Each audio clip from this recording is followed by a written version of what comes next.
Сәлеметсіздер ме оқушылар? Бүгінгі сабақтың тақырыбы Қазақстан Республикасы азаматтарының әскери міндеттілігінің мазмұны. Сабақтың мақсаты азаматтарды әскери есепке алу және әскери қызметке даярлау ережесі, шақыру және келісімшарт бойынша әскери қызмет өткеру, запаста болу тәртібін білу. Оқушы нені білуі тиіс? Әскери қызмет және әскери қызметшілердің мәртебесі туралы Қазақстан Республикасының заңы азаматтарды есепке алу тәртібін білуі тиіс. Әскери есепке алу, әскери қызметке даярлау, әскери қызметке кірісу. Әскери есепке алу азаматтардың әскери міндеттілігінің құрамдас бөлігі болып табылатын әскерге шақырушылар, әскери қызметшілер жұмылдыру ресурстары туралы сандық сапалық деректерді есепке алу және талдау жүйесі.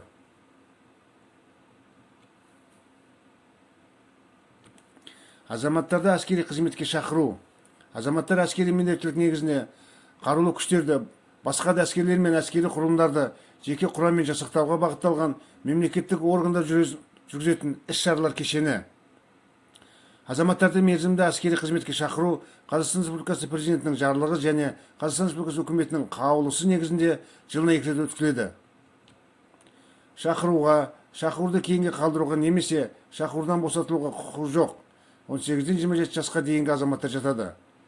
Азаматтарды мына себептер бойынша әскери қызметке шақыруды кейінге қалдыра алады: отбасы жағдайы бойынша, білімін жалғастыру үшін, денсаулық жағдайы бойынша, басқа да себептер бойынша. Келісімшарт бойынша әскери қызмет. Қазақстан Республикасының азаматы қарулы күштердің, басқа да әскерлер мен әскери құрылымдардың уәкілетті лауазымды адамымен әскери қызметін белгілі бір шарттар негізінде өтеу туралы келісімшарт жасасатын ерікті әскери қызмет.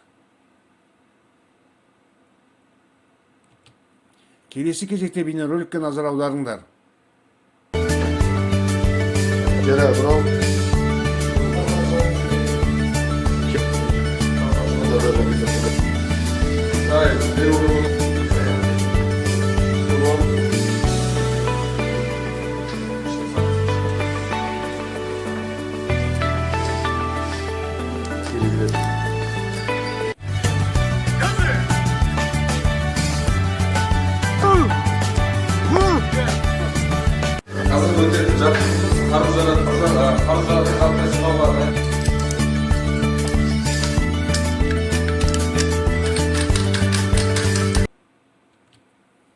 Үйге тапсырма.